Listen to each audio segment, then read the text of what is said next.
Ouvrez vos caméras. OK. Donc, merci à Tata Gaël pour la présentation. Donc, je m'appelle Evrad Benjek. Et puis, je vais commencer par... J'ai vu une question dans le groupe. Quelqu'un demandait, est-ce qu'il est marié? Est-ce qu'il est marié? Non, je ne suis pas encore marié. Mais je ne voudrais pas que cela freine ce que je vais partager avec vous en ce moment. Parce que vous savez, le Seigneur Jésus lui-même n'était pas marié. L'apôtre Paul n'était pas marié. Et je vais peut-être partager ce petit bout de témoignage. Parce que comme Tata Gaël m'a introduit en 2021, je me trouve à cette assemblée. Je reçois cette parole, je m'en vais rédiger ce que j'ai reçu. Et je demande la permission aux responsables des églises, de l'église, de pouvoir partager ce que j'ai reçu. Et à l'église, il y a des papas, des personnes mariées, qui sont des enfants. Moi, je me pointe, je suis jeune, je ne suis pas encore marié. Et j'ai dit que je vais parler du rôle de l'homme dans le foyer. Quelle audace! Je suis qui? Qui suis-je pour parler de ça devant les papas et les mamans qui sont déjà mariés? Mais bon, les leaders d'église me disent, OK, vas-y, parle de ton message. Donc, je présente le message. Et à la fin, les papas et les mamans qui étaient là sont étonnés, elles sont surprises, ils sont surpris. Au point où l'un des pasteurs qui était là me demande de lui envoyer une copie de mon message. Et j'avais appris plus tard qu'il avait aussi s'était servi de ce message-là pour partager la même chose dans d'autres églises. Donc, pour celui qui demandait est-ce qu'il est marié, si peut-être je ne suis pas marié et que ça te dit, ah, il n'est pas marié, est-ce que ce qu'il va dire aura de la valeur? Je vais te dire de prêter quand même une oreille attentive, OK? Et puis, je ne me présente pas aussi comme quelqu'un qui a, comment je vais dire, ce que je vais partager n'est pas une parole d'évangile, d'accord? Tout le monde qui est ici a plus de 18 ans, donc vous êtes majeur. Vous pouvez décider que ça, c'est bon, ça, c'est pas bon. Donc, c'est comme un gâteau que je vais vous présenter. Sur le gâteau, il y a un peu de la crème, il y a un peu du chocolat, il y a de la fraise. Si tu n'aimes pas la fraise, retire la fraise. Si tu n'aimes pas le chocolat, retire le chocolat. Ce que tu aimes là, mange. Est-ce qu'on se comprend? Parce que la Bible dit que la vérité nous rend libres, n'est-ce pas? Donc, on connaît que lorsqu'une vérité est partagée, là, à l'intérieur de toi, tu sens une ouverture. Tu sens, voilà comment on reconnaît la vérité. Donc, on reconnaît la vérité par la paix qu'elle procure en nous. Donc, dans tout ce que je vais partager, si tu sens qu'il a dit une chose, la paix t'a traversé, c'est que peut-être c'est ça. D'accord? OK. Il y a un proverbe ivoirien. Il y a un proverbe ivoirien qui dit, conseil ne conseille pas, c'est conséquence qui conseille. Conseil ne conseille pas, c'est conséquences qui conseillent. Donc, que ce soit Tata Gaël, que ce soit moi, on va partager des conseils. Mais vraiment, le meilleur conseiller pour moi, c'est la conséquence, ce n'est même pas Dieu. Parce que Dieu souvent peut me donner des conseils, on dit que Dieu, je ne fais même pas l'autre là. Mais lorsque la conséquence traverse notre chair, ça nous pique un peu, ça nous fait mal. C'est là qu'on comprend maintenant, donc c'est ça que ça voulait dire. OK. Tout ça pour mettre la responsabilité en fait sur nous. OK. Donc, je vais commencer la présentation sans plus tarder. Je vais partager mon écran. Je vais partager mon écran. Entire screen. Donnez-moi juste une minute. OK. Si tout le monde voit mon écran, je vais vous demander de valider avec des emojis. OK. Tout le monde voit mon écran. C'est parfait. C'est super. Donc, qui suis-je? Tata Gaël m'a déjà présenté. Moi, je me considère comme étant un passionné des dynamiques, des relations de couple. Et comme Tata Gaël le disait tout à l'heure, c'est en 2021. C'est en 2021 vraiment que cette flamme-là s'allume en moi. Okay? Et ce que je comprends avec plus de profondeur, c'est que l'enjeu réel qui se joue dans les relations amoureuses, il y a quelque chose de plus profond qui se joue dans les relations amoureuses, c'est la famille. C'est la famille, ok. C'est pas juste comme non, je suis avec Margot, je suis avec mon gars, on est amoureux, la relation est parfaite. Ce qui se joue, c'est la famille. Et ce qui se joue avec la famille, c'est la société. Parce que la société est à l'image de ce qui se passe dans les familles. Donc, si vous voulez savoir comment une société est, regardez ce qui se passe dans les familles, vous allez comprendre pourquoi cette société-là est comme ça. J'aime souvent utiliser une image pour dire que le parpaing est au chantier ou bien au mur, c'est que la famille est à la société. Donc, si le mur est penché, ça veut dire que quelque part, il y a un parpaing qui était mal aligné. Est-ce qu'on se comprend? Donc, la famille, le couple est comme le parpaing de la société. Voilà pourquoi je suis passionné par ça, parce que ça va au-delà des dynamiques de je suis amoureux de lui, elle est amoureuse de moi, comment savoir que c'est le bon gars, tout ça c'est bien, mais ce qui se joue, c'est la société. Donc vous comprenez pourquoi l'ennemi a tendance à beaucoup attaquer les familles, surtout en Occident. On va vous parler de l'homosexualité, les parents c'est maintenant homme-homme, femme-femme, on va vous parler des théories des genres, on enseigne des bêtises à des petits-enfants. Donc, vous comprenez pourquoi l'ennemi attaque les familles, parce que dans les familles, il y a quelque chose de précieux qui se passe. C'est la naissance des envoyés de Dieu. Comme quelqu'un a dit au départ, pendant le moment de prière, que lorsque Dieu veut faire quelque chose, il envoie une personne, non? Donc, quand Dieu veut faire quelque chose, il envoie la personne là dans le ventre d'une femme. Imaginez maintenant qu'il envoie comme ça, mais papa et maman, ça ne va pas. Donc, la croissance de cet enfant-là sera compliquée. C'est ce qui s'est passé pour Jésus. Heureusement que Marie et Joseph, ça allait quand même. Bon, on n'a pas les détails sur comment la relation s'est passée, mais on sait que quand même les choses étaient équilibrées. Donc, au-delà des relations, voilà ce que moi je vois vraiment à l'intérieur aussi. C'est les sociétés, c'est il y a un impact dans la société. Donc, je suis allé un peu vite, mais la question que je vais poser ici, c'est quand vous écoutez le mot mariage, qu'est-ce que cela évoque chez vous? J'ai lu un peu les questions qui étaient envoyées dans le formulaire. J'ai compris qu'ici, nous avons un public qui est quand même qui est profond, parce que je lisais vos questions. Je dis, voilà, les questions sont profondes. Mais pour la personne lambda, OK, lorsqu'on évoque le mot mariage, qu'est-ce que cela évoque chez vous? Ma présentation, elle est dynamique. Donc, lorsque je pose des questions comme ça, sentez-vous aussi libre de répondre dans le chat. C'est important. Qu'est-ce que le mot mariage évoque chez vous? Mais pour la personne lambda, quand on dit je vais me marier, voilà ce qu'on voit. C'est ça qu'on voit. Mais ça là, c'est la célébration du mariage. Ce n'est pas le mariage ici. Et pour moi, j'ai compris qu'en fait, le mariage commence quand la célébration, si, c'est fini. C'est là que le mariage commence. OK? Lorsque ton époux vient te dire, vraiment chérie, je me rends compte qu'on a dépensé beaucoup d'argent pour ce mariage. Les 6 prochains mois, vraiment, il y a le loyer qui vient là, ça va être un peu chaud. Il faut qu'on se serre la ceinture. C'est là où tu comprends que dans le mariage, là, il y a aussi quoi? La gestion des finances. Mariage, là, il y a aussi quoi? La gestion des finances à l'intérieur. Parce que pour la célébration aussi, on a tendance à mettre beaucoup d'énergie. Beaucoup d'énergie. Tu vas voir, les parents vont se mobiliser. Non, il faut aller acheter tel, il y a la dot, il y a ceci, il y a cela. Beaucoup d'énergie sont investies dans la célébration. Mais combien de personnes viennent vous dire, oh frère, oh soeur, tu vas te marier, voici un livre sur la gestion des finances. Et je vous conseille le livre qu'on appelle La chèvre de ma mère. Allez lire ce livre, ça va vous aider pour les finances. Dans le mariage, ce n'est pas seulement la célébration. Je ne suis pas en train de dire que la célébration est mauvaise, c'est bien, il faut célébrer. Mais on comprend aussi que lorsqu'on dit mariage, il faut voir la gestion des finances aussi. Il ne faut pas seulement voir la célébration. Maintenant, posons-nous un peu la question. D'où est venue l'idée que lorsqu'on dit « je vais me marier » là, c'est d'abord cette image qu'on voit. C'est venu d'où? Cette image-là nous a été appris. On a appris ça où? Là, ils sont en train de parler du conditionnement. Parce que l'esprit de beaucoup de personnes est conditionné. Figurez-vous que les enfants de Dieu doivent commencer à comprendre ces choses parce que le monde dans lequel on vit là, est-ce que vous savez qu'il y a une industrie qu'on appelle l'industrie du mariage? C'est-à-dire qu'il y a des entreprises qui sont là, elles sont installées, elles se font de l'argent sur le mariage des gens. Donc des fois, les conditionnements qu'on a reçus, non, il faut la bague de fiançailles, il faut la robe de mariée, il faut au minimum 10 000 euros.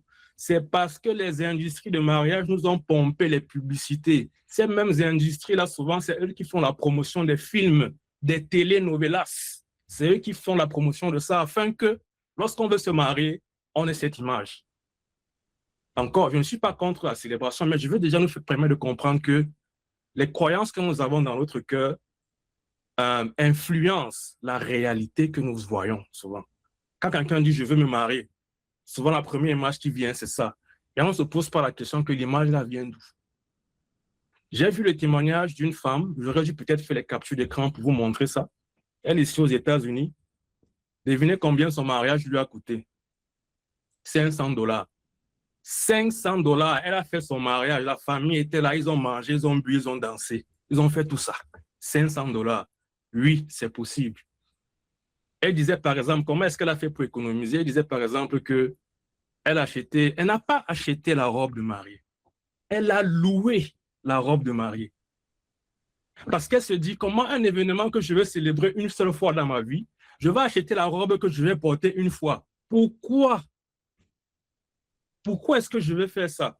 Elle comprend les finances, elle comprend l'influence, elle comprend le conditionnement. Elle dit que je peux toujours me marier, mais je m'en vais louer la robe blanche. Dès que j'ai fini mon mariage, je remets. Son mariage lui a coûté $500. Une autre encore plus drastique, son mariage lui a coûté $50. Oui, c'est possible. C'est en train de vous choquer peut-être, mais je vais vous faire comprendre que ça vous choque à cause du conditionnement qu'on a reçu que s'il faut se marier, c'est $10 000, c'est 10 000 euros. Non, qui a dit ça? Celle du mariage de $50, elle disait que la bague qu'ils ont utilisée, c'est la bague que son grand-père lui a donnée. C'est ça qu'elle a mis, propre. Parce qu'il y a des sisters aujourd'hui, si tu ne fléchis pas le genou et que tu n'ouvres pas le coffret avec la bague, veux-tu m'épouser, alors tu n'es pas valide. Tout ça, c'est le conditionnement, les amis. Ce sont les films de Walt Disney qu'on a vus quand on était petit. C'est ça qui est en nous et ça influence notre réalité. La réalité du mariage, ce n'est pas la célébration. La célébration, c'est bien. On comprend que le mariage, c'est un moment vraiment important. C'est un aboutissement de quelque chose, il faut fêter. Mais on n'est pas obligé de dépenser autant d'argent. Qui a même dit qu'il faut porter la robe du marié pour se marier? Qui a dit? Conditionnement. Okay. Donc, pour dire que dans le couple, il y a la gestion des finances. Lorsque le mariage est fini, c'est là que lorsque la célébration du mariage est finie, pour moi, c'est là que le mariage commence. Lorsque ton mari vient te dire, vraiment, je n'ai pas apprécié ce que ta maman a dit là-bas, elle a parlé un genre, maman, je n'ai pas apprécié ça. Et puis la femme dit, attention, tu es en train de parler de ma mère, ne parle pas comme ça de ma mère. Pourquoi? On ne peut pas aussi critiquer ta maman, voilà une dispute qui est née. Donc le mariage implique qu'il faut aussi connaître quoi? La gestion des conflits. Est-ce qu'on se comprend? Parce que le mariage, les gens voient la célébration. Mais le mariage, ça inclut la gestion des finances, ça inclut la gestion des conflits. Mais qu'est-ce qui se passe pour le mariage? On monte, on descend, il y a la dot, il y a le toquet porte. Oh, on doit aller voir monsieur le maire, les gens dépensent l'énergie là-bas. Mais qui vient te dire, frère, sœur, voici un livre sur la gestion des finances, voici un livre, voici une vidéo que j'ai vue sur la gestion des conflits, voici. Presque personne ne dépense l'énergie dans cette direction-là. Okay, voilà un peu les choses qui me motivent lorsque je dis que je suis passionné par les relations de couple. C'est ces angles morts souvent là qu'on ne voit pas. Et le problème, c'est le conditionnement qu'on a reçu. Le livre « Aimer sans se livre » vous parle de comment ces mécanismes de conditionnement qu'on a affectent aussi le couple. Parce que le conditionnement, il est partout. Si vous allez maintenant dans les réseaux sociaux, vous allez constater qu'il y a comme une guerre entre hommes et femmes. Oh, les femmes sont comme ça, et les femmes disent, oh, les hommes sont comme ça. Il y a des déchirures. Et pourtant, on veut toujours être ensemble. Bref, avançons. Je vais parler ici de la parabole des 10 vierges. C'est une parabole que je pense que tout le monde connaît. Et je m'arrête ici, pourquoi? Parce que je pense qu'elle parle du mariage, ok? Dans cette parabole des 10 vierges, on entend des mots comme les noces, on entend des mots comme l'époux, on entend les vierges. Donc, c'est une parabole qui parle de la notion du mariage. J'ai pris vraiment que le Seigneur nous donne la sagesse de pouvoir décoder les paraboles. Parce que souvent, on se dit que la Bible n'enseigne pas suffisamment sur les relations de couple, mais il y a des messages qui sont là, cryptés dans ce genre de paraboles-ci. Vraiment que le Seigneur nous donne un esprit de sagesse pour qu'on sache lire souvent ces choses. Alors, qu'est-ce qui m'intéresse ici dans la parabole des 10 vierges? On dit que l'époux, voilà, il y a 10 vierges, non, elles sont appelées. Il y a 10 vierges folles, il y a 10 vierges sages. Le Seigneur appelle tout le monde. Voyez la grâce de Dieu. Les folles comme les sages, non, je vais vous marier. Venez. Mais l'instruction qu'il leur a donnée, c'est quoi? Pendant que l'époux n'est pas là, vous devez faire quoi? Vous devez garder vos lampes allumées. Vous devez garder l'huile. Garder les lampes allumées, garder l'huile. Garder les lampes allumées, garder l'huile. On dit que l'époux tardait à venir. L'époux tardait à venir. Les sisters, écoutez bien. Est-ce que ton époux tardait à venir? Ton époux tardait à venir. Garde ta lampe allumée. Garde ton huile. Qu'est-ce que ça veut dire? C'est quoi ce message? C'est quoi la symbolique derrière la lampe allumée et derrière l'huile? Donc, c'est la même chose pour les gars aussi. Hein. Gars, si tu es là, tu entends. Si ta femme tarde à venir, garde ta lampe allumée, garde aussi ton huile allumée. Donc, si tu es dans cette condition-là, voilà ce qu'il faut faire. Déchiffrons maintenant ce message. Ça veut dire quoi la lampe allumée? Ça veut dire quoi l'huile? C'est d'une simplicité terrible. On voit la lampe qui est allumée, c'est l'idée de la lumière, tout simplement. Non, ça éclaire, non?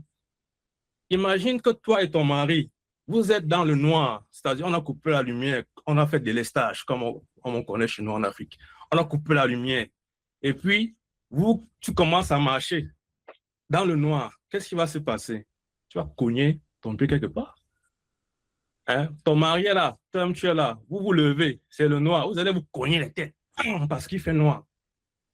Mais si vous avez les lampes, vous allez dire que, n'approche pas ta tête ici, mon gars, c'est mon chemin, pardon, contourne comme ça. Il y a une table ici, là. Ok, tu retires dans ton pied de la table. Ça, c'est la lumière. La lumière. Et la lumière, ça veut dire quoi? C'est la connaissance, tout simplement. Ta parole est une lumière sur le sentier. Ta parole est vérité. La lumière, là, la lumière, c'est l'image de la connaissance. Comme Tata Gaëlle disait, elle était dans une situation. La lumière lui a montré qu'il y a un lien qu'elle doit briser, non? Tout ça, c'est pendant que peut-être qu'elle était en attente. Lorsqu'elle a brisé le lien, les choses se sont ouvertes. Donc, la lumière, c'est importante. C'est ça, la symbolique de la lumière, c'est ça.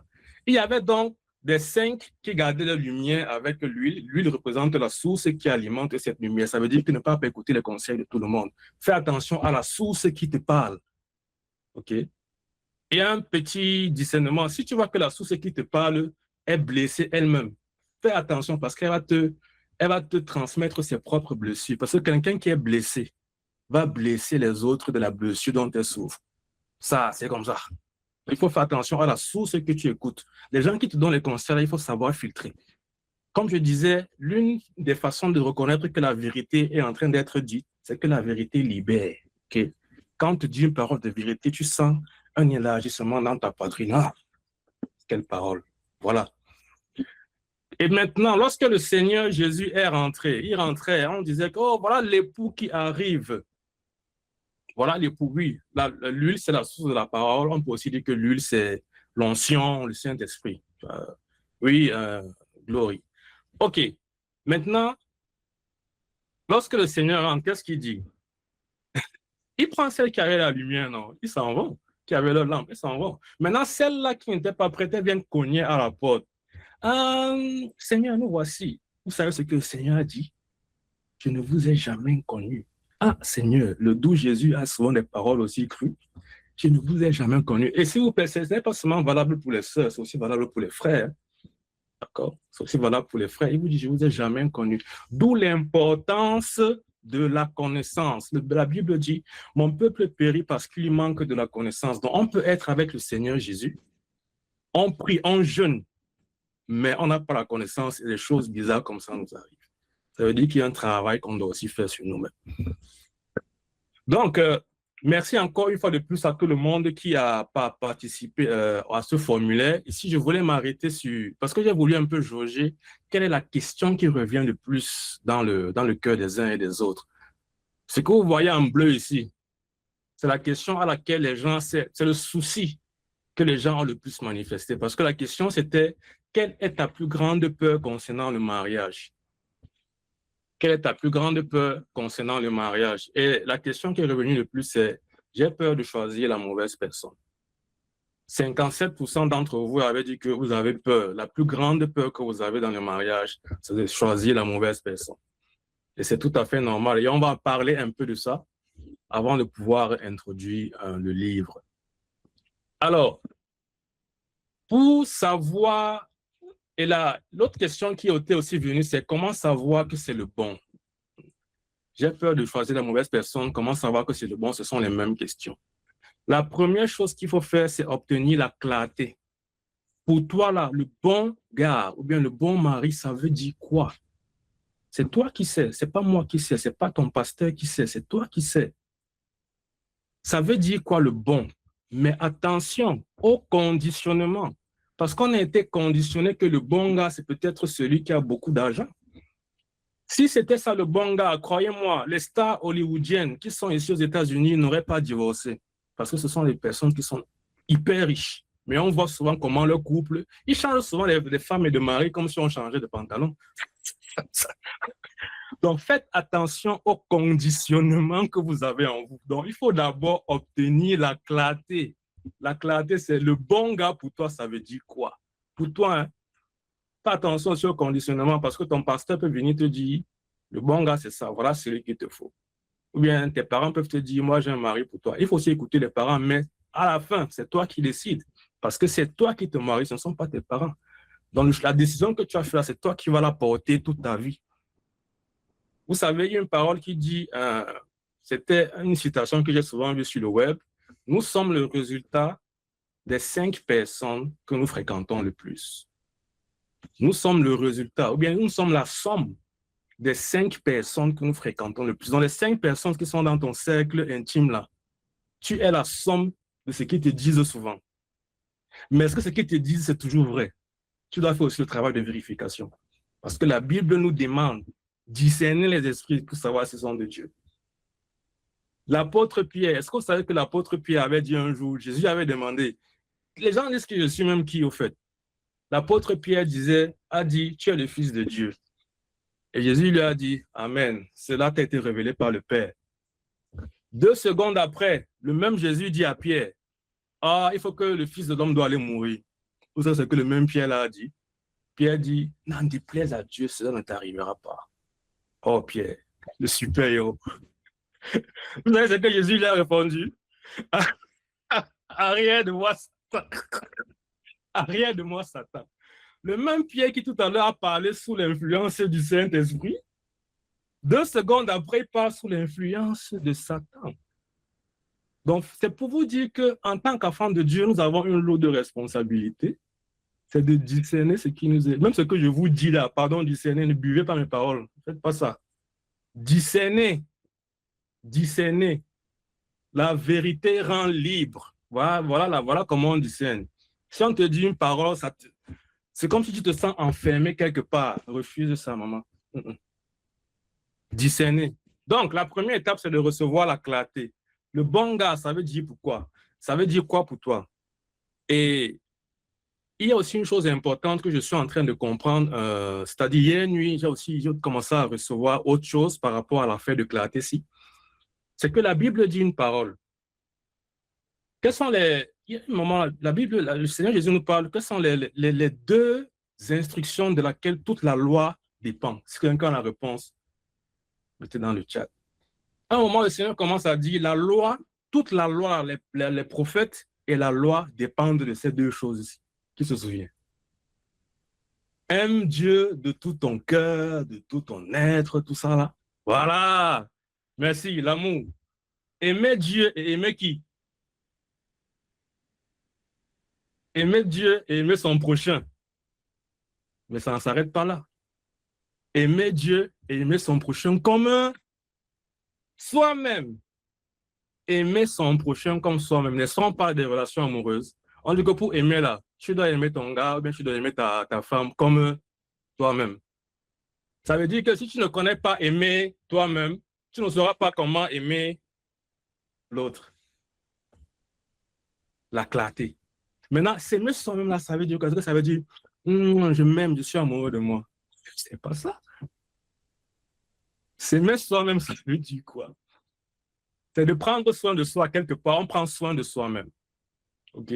Mais ça veut dire que tu dois comprendre les mécanismes qui agissent en toi. Les blessures qui sont à l'intérieur de toi, là, est-ce que tu peux guérir d'abord ça avant d'aller te mettre en relation? Aimer soi-même, c'est prendre soin de soi, mais à un niveau profond. OK? Il y a, lorsque Dieu a créé Adam et Ève, avant de créer Adam et Ève, Dieu a créé d'abord les cieux, la terre, la végétation, les animaux, il a fini tout. Maintenant, il a dit l'homme, je pense que c'est au 6e jour. Il crée l'homme. Après avoir fait tout ça, donc ça veut dire que l'homme est comme si c'est le point d'achèvement de tout. Donc ça veut dire que le premier enseignement que Dieu va donner à l'homme là, ça sera trop capital même. Est-ce que vous savez la première chose que Dieu a enseigné à Adam? La première chose qu'il lui a enseigné. Donc ça va être trop capital. Qu'est-ce qu'il lui a dit? Je te place dans le jardin, ton rôle c'est de cultiver et de le garder. Voilà, le premier enseignement que Dieu a donné à l'homme, c'est quoi? L'agriculture et le gardiennage. Labourer la terre et garder cette terre-là. C'est lorsque Adam a fini, regardez ce qui se passe, lorsque Adam a fini, s'il vous plaît, allez vérifier ce que je vous dis, ne buvez pas mes paroles. Lorsque Adam finit d'apprendre la culture et le gardiennage, c'est à ce moment que Dieu crée Ève. Pas avant. Ça veut dire que c'est comme si le fait de savoir cultiver la terre et être gardien de cette terre-là te donne l'outil de pouvoir entrer maintenant dans une relation. Mais qu'est-ce que ça veut dire cultiver la terre et la garder? Vous savez que ce sont des messages symboliques. Quand on parle de la terre, on parle de quoi? Souvenez-vous de la parabole du semeur. La parabole du semeur nous apprend que la terre, c'est quoi? C'est le cœur. N'est-ce pas? Les semences qui sont jetées sur la mauvaise terre, sur la bonne terre. La terre, c'est le cœur. Est-ce que vous savez aussi que le ventre de la femme, c'est la terre?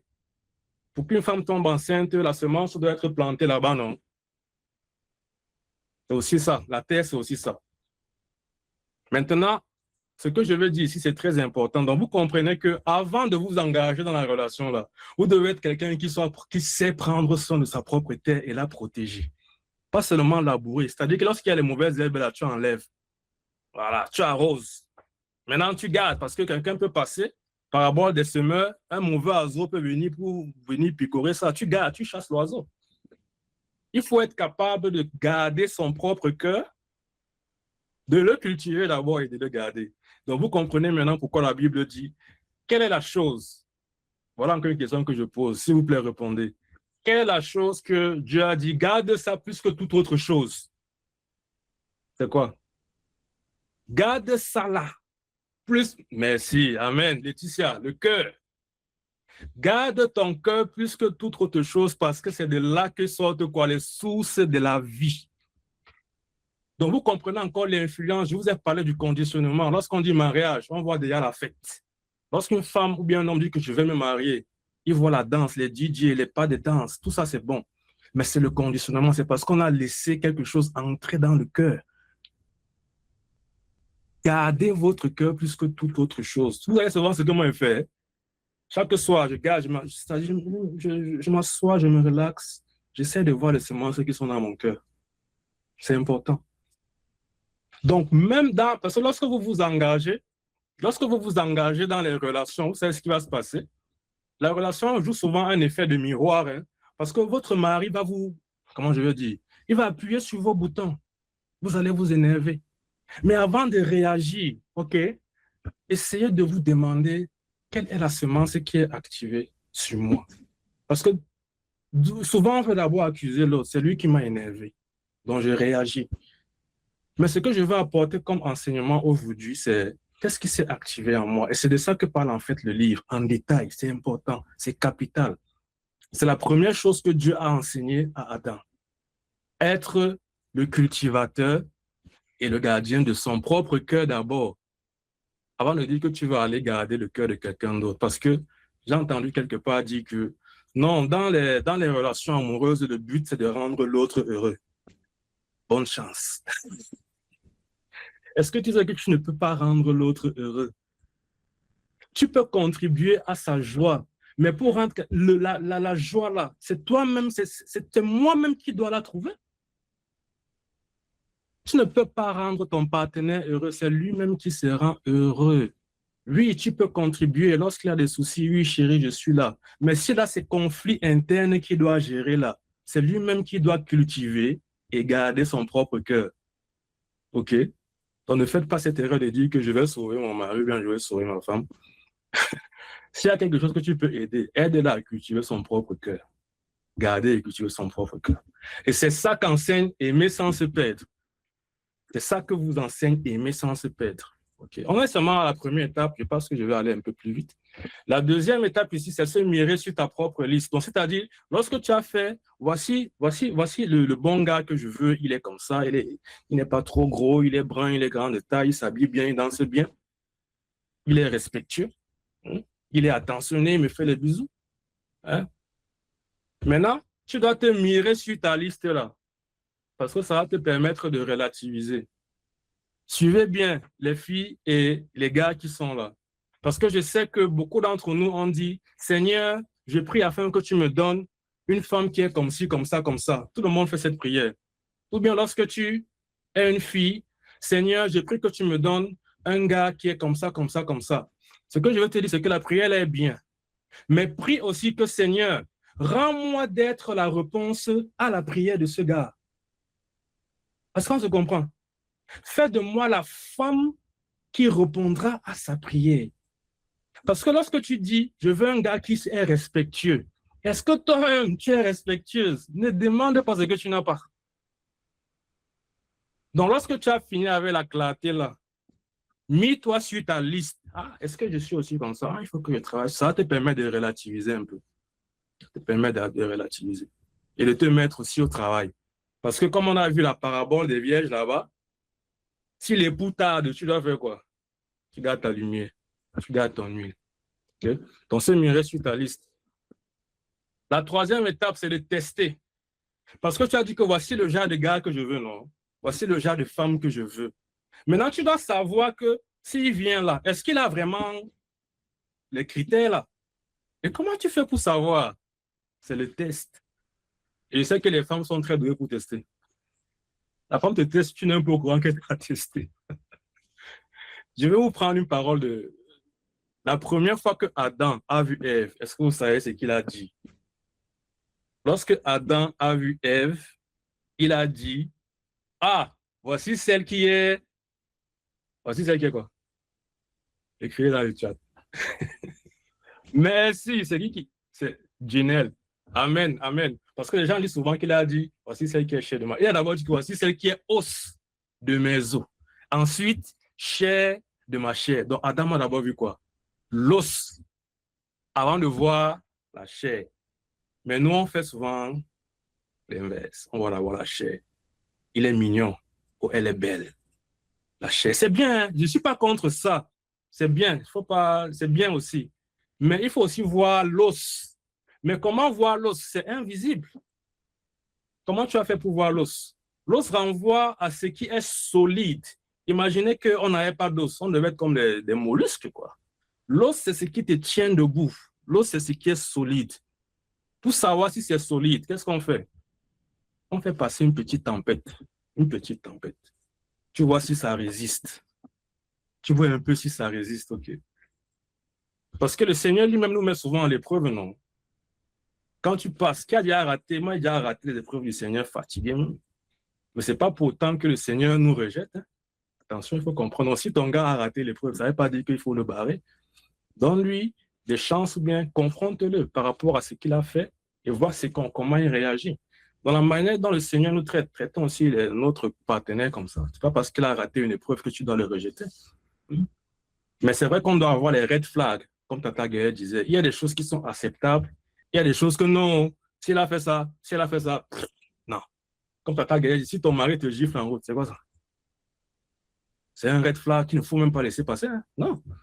On a vu le témoignage. Vous savez, celle qui a chanté Écho aimé, non? Vous savez que son mari l'a tué. Est-ce que vous savez qu'elle est morte, elle est décédée, c'est son mari? Parce qu'à l'église, on a aussi cet esprit que il faut se soumettre. ton mari l'a tué. Et moi, je comprends pourquoi ces chansons étaient aussi vibrantes. Parce que c'est là qu'elle exprimait toute sa douleur. C'était son seul échappatoire. Son mari a fini par la tuer. L'histoire est sur Internet. Allez voir. Donc, testez. Tester. Ici, je vais prendre donc un exemple dans la Bible, comment est-ce qu'un test est conduit. Est-ce que vous savez que c'est possible de savoir dans quel endroit ton futur mari, tu peux aller le trouver? C'est possible. Est-ce que tu sais que c'est possible pour toi qui es peut-être Ida et Wanda? C'est possible, c'est écrit dans la Bible. On parle ici de Isaac. Écoutez bien, on parle ici de Isaac. Abraham voulait maintenant trouver une femme pour Isaac.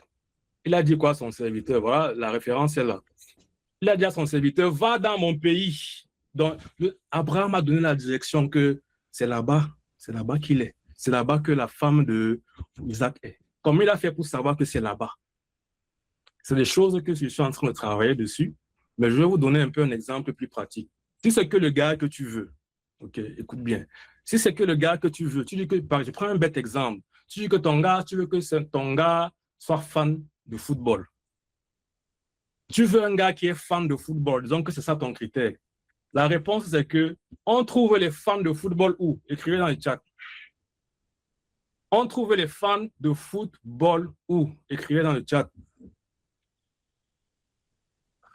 On trouve les fans de football où? Au stade. Donc, attends lorsqu'il y aura la prochaine CAN. Lorsqu'il y a la prochaine CAN, sœur, tu fais quoi? Tu vas au stade. Ils sont là-bas comme ça. Maintenant, tu choisis. Les choses du Seigneur sont simples, je vous assure. C'est ce qu'Abraham a fait ici. Lorsqu'il voulait choisir Rebecca, il a dit que non, mon serviteur, va là-bas dans mon pays d'origine. Donc, c'est possible. Donc, je vous ai donné un exemple simple. Mais il faut, avant de dire que où est-ce que je veux trouver le gars, il y a des étapes, et ne commencez pas par la fin, parce que je sais qu'on peut dire, je veux un gars qui est comme ça, tu parles maintenant, attends, il y a des étapes, il y a la clarté, il y a se mirer, il y a tester, ok, quand on se calme. Donc, je vous lis le passage dans Genèse. En quoi est-ce que consiste le test? Voilà ce que le serviteur qui avait pour mission de trouver une femme à Isaac, voici ce qu'il a fait. Voici, je me tiens près de la source d'eau, et les filles des gens de la ville vont sortir pour puiser de l'eau. Que la jeune fille à laquelle je dirai, penche ta cruche, je te prie, pour que je boive, et qui répondra, bois. Je donnerai aussi à boire à tes chameaux, soit celle que tu as destinée à ton serviteur Isaac. Et par là, je reconnaîtrai que tu uses de bon temps avec ton Seigneur. Voilà le test que ce serviteur a donné. Il priait comme ça à Dieu. Donc, essayons un peu de décortiquer le test. Voici, je me tiens près de la source d'eau, et les filles des gens de la ville vont sortir pour puiser de l'eau. Ici, là, qu'est-ce que ce serviteur est en train de tester? Les filles qui sont travailleuses. Si vous avez été déjà au village, vous savez ce que c'est que de puiser de l'eau tous les matins. Il faut laver les habits, on va puiser l'eau. Il faut faire la vaisselle, on puise l'eau jusqu'à le dos est fatigué. Tu puises l'eau, tu marches, l'eau se verse encore même sur toi. Donc, ce n'est pas facile. Donc, ce serviteur cherchait pour Isaac une femme qui est travailleuse. Donc, vous, sœurs et frères aussi, parce que c'est valable pour vous, pour tout le monde. Si tu es le genre de personne que, imaginez Rebecca ici, ok? Elle dit, oh, je suis fatigué, c'est toujours moi qui puise l'eau ici. Je ne pars pas ce matin, je dors. Elle aurait manqué ce rendez-vous. Oui, elle aurait manqué ce rendez-vous. Donc, ce qu'on voulait pour Isaac ici, c'est une femme qui est travailleuse. Et c'est ça que le serviteur a commencé à tester. Il n'est pas allé n'importe où dans la ville. Il pouvait dire qu'il part cogner dans les portes des gens. Est-ce que vous avez une fille qui cherche un gars ici? Moi, non, il a son secret dans le cœur. Il dit que les filles qui vont passer pour aller puiser l'eau, naïf. Voilà souvent comment ton mari peut être en train de te chercher, mais tu n'es pas prête. Tu es là, tu attends l'époux tarde, mais tu dors. Je suis fatigué. Laisse-moi, je ne puise pas l'eau aujourd'hui. Ok. Travailleuse. C'est-à-dire de la façon comme Isaac on est en train de tester. Toi aussi, tu dois faire ton propre test. Hein. Je vous donne, c'est juste pour que vous puissiez un peu vous inspirer de comment, quand tu sais déjà ce que tu veux, maintenant tu dois tester l'os. Il y a quoi dans l'os là? Ce n'est pas fini. Maintenant, la suite du test, c'était que ce monsieur va demander à boire à Rebecca. Imagine toi-même. Tu sors le matin, c'est déjà difficile parce que plusieurs n'est pas facile. Voilà un gars que tu n'as jamais vu. Un étranger, il sort de nulle part. Il te dit que donne-moi l'eau. Puise l'eau pour moi. Avec les enfants de cette génération aussi, on te dit que je ne te connais même pas. Tu es un homme même d'abord, les hommes sont plus forts que les femmes. Toi-même, puise l'eau là. Qu'est-ce que le serviteur d'Abraham testait ici? L'esprit de service. L'esprit de service. Est-ce qu'on peut te demander quelque chose, tu fais? Même si c'est inconfortable, tu fais quand même. Et elle va plus loin. Elle donne l'eau à ce monsieur, un inconnu qu'elle n'a jamais vu. Ça pouvait être un agresseur, je ne sais pas quoi. Elle pouvait avoir toutes les raisons du monde de ne pas donner. Et moi, j'aurais été d'accord avec elle. On ne parle pas aux étrangers. Je ne sais pas ce qu'il a inspiré, mais vous voyez donc la pureté de cœur de Rebecca. Voilà, garçon qui est là, qui écoute. Voilà, femme pour toi. Garçon qui écoute, voilà, femme pour toi. Pureté de cœur. Là où elle avait mille raisons de dire que ça, il ne fait pas. Et elle aurait eu raison. On ne parle pas aux étrangers. Je puise mon eau, je suis fatigué et je viens de te donner l'eau. Pourquoi? Bref, elle part plus loin. Elle donne aussi l'eau au chameau. Le chameau, je suis allé faire la recherche sur Internet. Pour désaltérer le chameau, c'est 100 litres d'eau. 100 litres. Je ne dis pas que le chameau ici avait soif jusqu'à ce point, mais tout le monde sait que le chameau boit beaucoup d'eau. Rebecca a donné l'eau au chameau. Le serviteur d'Isaac a dit, ah non, la boucle est bouclée. Elle a passé tous les tests. Donc toi, sœur qui veut ton mari, tu dois le tester aussi. C'est pas seulement quand tout est beau, là, il te fait les papillons dans le cœur. Tu dis, ah non, c'est lui. Si je me sens comme ça émotionné, c'est lui. Comment est-ce qu'il réagit lorsque vous n'êtes pas d'accord? Comment est-ce qu'il réagit, par exemple, lorsqu'il n'obtient pas ce qu'il voulait? Comment est-ce qu'il se comporte lorsqu'il est en position de force? Je prends un exemple. Il est au marché, il achète les régimes de plantain, mais sa voiture est garée loin. Il appelle un pousseur. Comment est-ce qu'il va traiter ce pousseur? Parce que lui, il est en position de force. C'est lui qui paye, c'est le boss. Regarde comment il traite le petit pousseur. Quoi d'autre? Vous êtes en désaccord, OK? Comment il réagit? Et pour moi, la chose la plus importante qu'il faut tester, c'est sa volonté de se remettre en question. Est-ce que tu peux lui faire une critique? Il dit que oui, chérie, vraiment, tu as raison, je vais travailler sur ce côté-là. Pour moi, c'est la chose aussi. S'il rate ça, 1, 2, 3 fois, 4 fois, fais attention. Parce que tu ne veux pas être avec quelqu'un qui ne se remet jamais en question. Vous allez aller où? Quelqu'un qui a toujours raison. Vous allez aller où? S'il est capable de se remettre en question, pour moi, c'est le test il faut vraiment prêter attention dessus. Fais-lui une critique. OK? S'il a même raté les tests-là, si par exemple, tu t'es rendu compte que c'est quelqu'un qui traite mal les gens qui lui sont subordonnés, tu as déjà fait le test, tu as vu qu'il est comme ça. Confronte-le par rapport à ça. Chérie, je remarque que ton attitude par rapport aux gens, c'est comme si c'est comme ça. Observe ce qu'il va dire. Elle te dit, ah, mouffe-moi le camp, machin. Tu as compris qu'ici, là, c'est bon. Ne reste pas. Parce qu'il y aura des challenges dans votre couple. OK? Et on continue ici. Ici, c'est une recherche que j'ai faite parce qu'on va un peu faire de mathématiques maintenant. Ces chiffres-ci nous viennent de l'Institut national de la santé, ici aux États-Unis. Et ils ont remarqué que 56 à 57% des couples qui se séparent, la raison principale, c'est too much conflict and arguing. Ça veut dire qu'il y a trop de conflits, il y a trop de disputes. Pour 56 à 57% des personnes, la raison des divorces, trop de conflits, trop de disputes, et on se sépare. Ce que je vous dis ici, c'est la gestion des conflits est une compétence qu'on doit apprendre. Ce n'est pas par la prière que la gestion des conflits, tu vas l'apprendre. Parce que quand tu pries, qu'est-ce que tu es en train d'exercer quand tu pries? Tu es en train d'exercer ta capacité à la prière. Et on connaît bien prier, on connaît bien jeûner. Mais la gestion des conflits, c'est aussi une compétence qu'on doit apprendre. Pendant que l'époux tarde à venir, l'époux est en train de tarder à venir, tiens ta lampe, apprends la gestion des conflits. Parce que lorsque tu auras appris la gestion des conflits, tu vas inverser cette statistique-là. Lorsque tu as appris la gestion des conflits, tu as 56% de chances de rester en couple. Tu inverses cette statistique. Puisque la raison principale pour laquelle les gens divorcent, c'est la gestion des conflits. Mais si tu apprends maintenant la gestion des conflits, tu as plus de chances de rester en couple.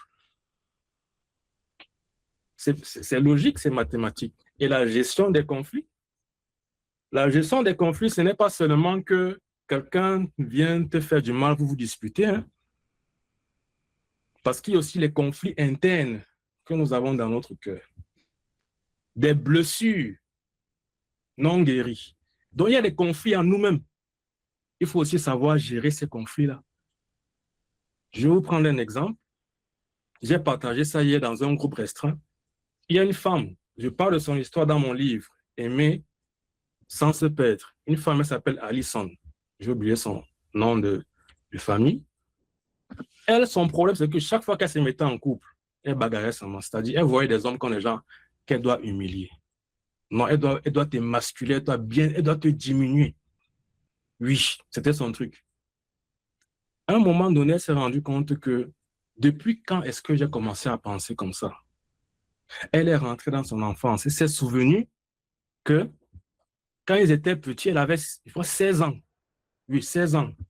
Elle était en train de se battre avec son grand frère. Vous savez que les garçons, ils ont une musculature plus développée que celle des femmes. Et son grand frère réussissait à la maintenir comme ça avec une main. Elle se battait, le grand frère était seulement comme ça. Tu vas me faire quoi? Voilà, depuis ce jour-là, elle a décidé que les hommes sont plus forts qu'elle et elle doit se défendre parce que les hommes vont toujours l'attaquer. Elle a décidé ça ce jour. Qu'est-ce qu'elle a fait? Si vous retenez ce que j'ai dit depuis, elle a ouvert son cœur, elle a mis une semence dedans. Les hommes là, je dois seulement me défendre parce qu'ils sont trop dangereux. Vous voyez comment nous-mêmes on plante souvent des semences. Je ne suis pas en train de justifier l'événement qui s'est passé. Hein. Voilà un exemple de quand quelqu'un cultive et garde son propre cœur. C'est pour ça que le Seigneur dit, garde ton cœur plus que toute autre chose, plus que ton argent même. Garde ton cœur plus que ça, parce que c'est de là dans ton cœur que ça commence. Elle a ouvert son cœur, elle a dit que, les hommes là, on va bagarrer seulement. Elle ferme. Voilà. Et vous savez ce qu'elle a fait par la suite? Ce qu'elle a fait par la suite, elle est allée se renseigner. Les hommes sont comment? Elle a étudié l'homme. Elle a étudié l'homme de A à Z, pas pour mieux se comporter avec l'homme, mais pour savoir comment mieux les frapper. Elle allait jusque-là. Comment mieux les frapper? Comment mieux les cogner? Vous voyez ce qu'une semence peut faire dans le cœur de quelqu'un? Elle allait étudier, mais elle s'est rendue compte que je peux utiliser ma séduction pour les finir, je peux utiliser la manipulation, je peux utiliser ma sexualité, je peux utiliser les insultes. Les hommes aiment le respect, je serai irrespectueuse. Elle allait jusque-là à cause d'un événement qui s'est passé. Voilà, chacun d'entre nous, moi y compris, on a des semences comme ça dans notre cœur. Et c'est quand on va se mettre en relation, là, les semences là seront activées par l'interaction. Mais qu'est-ce qu'il ne faut pas faire? Ne réagis pas. Assois-toi d'abord. Quelle est la semence qui s'est activée en moi?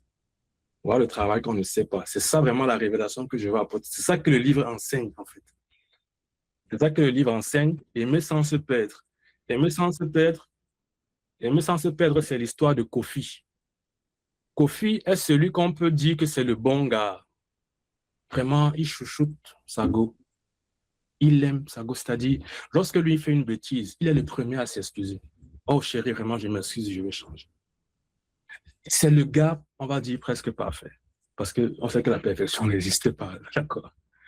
C'est le bon gars. Mais justement, il se rend compte qu'il s'était dit que ma loyauté et le fait que je sois un bon homme, c'est suffisant pour faire fonctionner la relation. Voilà la semence qui était dans son cœur. Il a ouvert son cœur, il a dit quoi? Loyauté et mon bon cœur, c'est suffisant pour faire fonctionner la relation. Donc ça veut dire qu'il s'excusait, mais il ne faisait pas, Sago ne faisait pas le même travail. Okay? Sago ne faisait pas le même travail. Et puis ça a commencé à créer un déséquilibre. Kofi décide que un jour, il reste comme ça dans sa voiture, il sent que le déséquilibre, il dit que non, ici, il faut que... Kofi se lance dans une quête de comprendre qu'est-ce qu'il faut pour établir l'équilibre. Parce que Kofi n'est pas dans une quête de vengeance. Il est dans une quête de qu'est-ce que j'ai loupé, qu'est-ce que j'ai manqué pour établir ce déséquilibre qu'il a ressenti. Voilà ce que ce livre enseigne. Et ce livre, c'est donc une histoire, vous comprenez, parce que, vous savez, la première personne à qui j'ai donné ce livre pour lui, c'était ma maman. Que Dieu bénisse les mamans, okay? Parce qu'elles sont toujours les premières à encourager leurs enfants. Elle a lu ce livre, elle a dit vraiment, ce livre, toute jeune, non mariée et même mariée, on doit lire ça. Mariée, non mariée, lisez ça. Bon, on va dire que ouais, c'est ta maman, on est ensemble seulement. Bon, peut-être, je ne sais pas. Lisez aussi, vous me dites. Lisez aussi, vous me dites, OK. Donc, c'est pour vous encourager que le livre, si ce n'est même pas pour me faire de l'argent, ça coûte 10 euros. Au départ, je voulais vendre ce livre à 20 euros. Le Seigneur m'a dit, mais à 10. Il dit, OK, mais à 10. Donc, m'en prenez. Parce que je ne sais pas si je vais garder ça à 10 euros longtemps. En tout cas, voilà un peu l'histoire de Aimer sans se perdre. C'est crucial. Ça enseigne aussi la gestion des conflits. Ce que j'aime dans ce livre, c'est que c'est une histoire qui est racontée. Et parce que la Bible, c'est aussi des histoires qui vous ont racontées. Est-ce que vous avez déjà remarqué que aujourd'hui, vous lisez un verset, ça vous parle d'une manière. Demain, vous venez lire le verset, ça vous parle d'une autre manière. Qu'est-ce qui s'est passé? Le verset a changé. Non, c'est nous, ça continue de nous enseigner. C'est pour ça que j'ai écrit ça comme une histoire. Ce livre, ma maman, elle me l'a dit qu'elle est en train de lire ça pour la deuxième fois. Moi-même, j'ai lu ça peut-être 5 fois. Moi-même, je vais continuer de lire ce livre au moins une fois chaque année.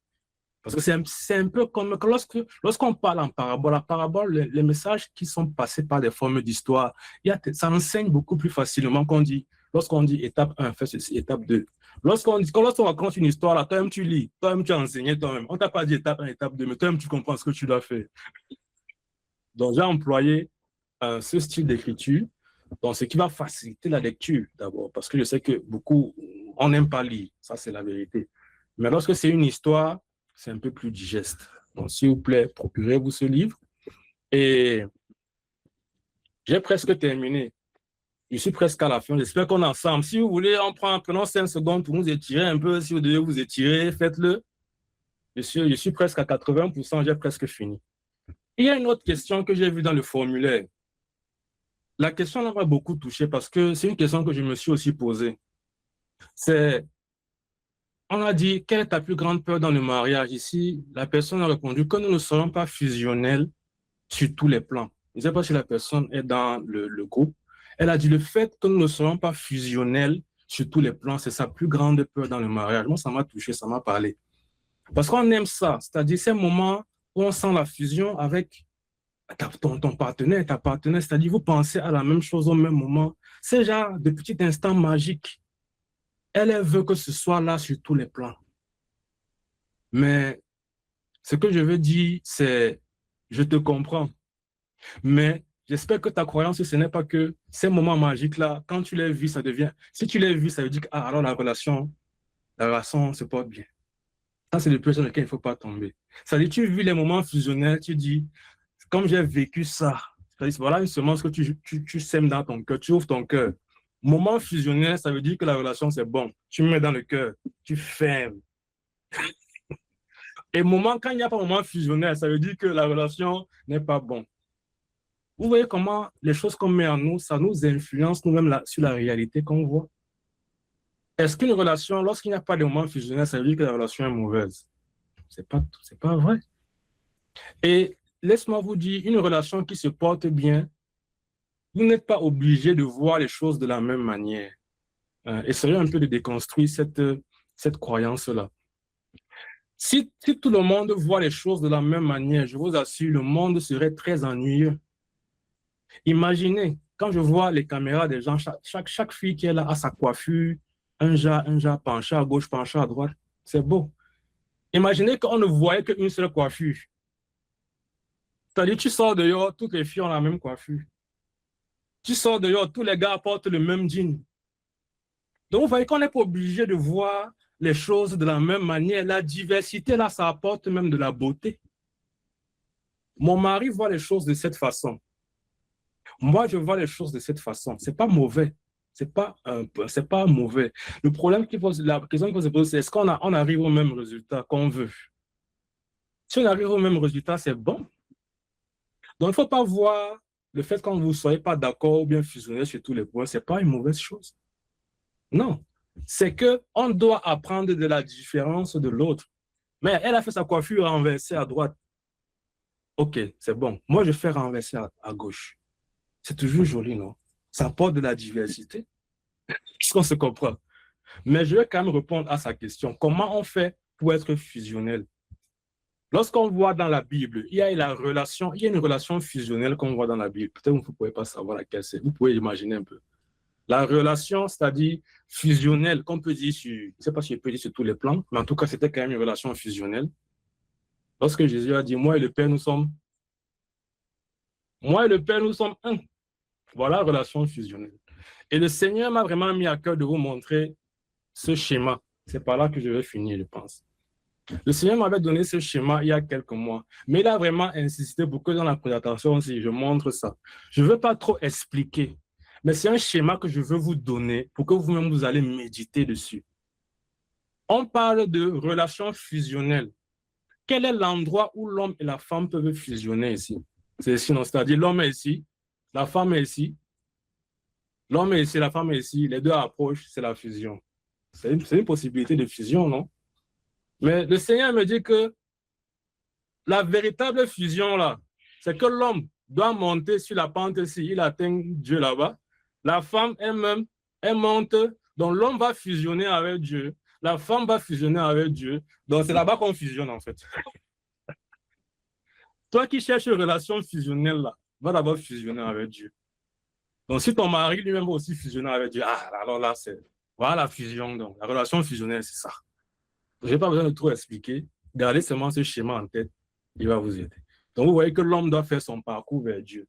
La femme elle-même doit faire son parcours vers Dieu.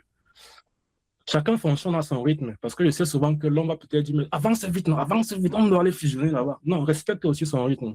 Chacun a son rythme. Donc, il faut respecter le rythme de l'autre. Si ton partenaire est déjà dans le processus, c'est bon. Et dans ce processus, il y a tellement de choses qui se passent. Ça, c'est vraiment... Ça, là, ça peut faire l'objet d'un autre livre. Et je vais rebondir sur ce que je suis en train de dire pour que quelqu'un a aussi parlé des compatibilités. Comment savoir que ce gars est compatible? En fait, la question revient d'abord, c'est toi qui tu es d'abord en tant que personne. Est-ce que tu sais que pour savoir qui tu es, tu peux aussi te demander les amis que tu fréquentes? Parce que la compatibilité, tu es déjà en train de vivre la compatibilité dans certains aspects de ta vie, c'est-à-dire les amis que tu as. Il y a parmi tes amis là, il y a un ou deux amis où tu sens que vous êtes compatibles. Même dans ta famille, parmi tes frères, tes soeurs, tes tantes, tes oncles, il y a quelques personnes, tu sens que non, avec eux là, ça passe. Les personnes avec qui ça passe là, ça te donne déjà une idée du trait, des caractères que la personne compatible que tu cherches devrait avoir. Parce que lorsque tu sais ce qui est compatible avec toi, tu dois aussi éviter ce qui n'est pas compatible. Je vais prendre un exemple pour éclairer tout ça. Je prends l'exemple avec moi-même. Je suis une personne qui a un esprit très vif, très créatif. Et vous pouvez le ressentir tout au long de cette présentation. Ça veut dire que je passe trop de temps à réfléchir. J'ai souvent besoin d'un moment, je peux rester là assis 1 heure, 2 heures de temps, c'est en train de vibrer seulement dans ma tête. Si je suis avec une femme qui voit ça comme « oh, mon gars, il me rejette » ou bien « mon gars, il ne m'accorde pas du temps », ce n'est pas compatible avec qui je suis, maman. Donc, il me faut quelqu'un qui me voit dans ces moments de solitude et se dit « ah non, il est en mode création, laissons-le faire ces choses ». Ça, c'est ce qu'il me faut. Maintenant, moi, de mon côté, je dois aussi comprendre que hey, j'ai déjà passé 1 heure de temps à cogiter. Allons voir ce que chérie, si elle a besoin de quelque chose. l'effort va toujours dans les deux sens, les amis, toujours. L'effort est toujours dans les deux sens. Donc, je pense que, je ne sais pas si Tata Gaël, c'est le moment de faire le jeu concours là. Oh, Ou yes. bien, Les sisters, mettez les cœurs, mais voilà, parce que... parle comme ça, là, vous mettez les cœurs. Ah,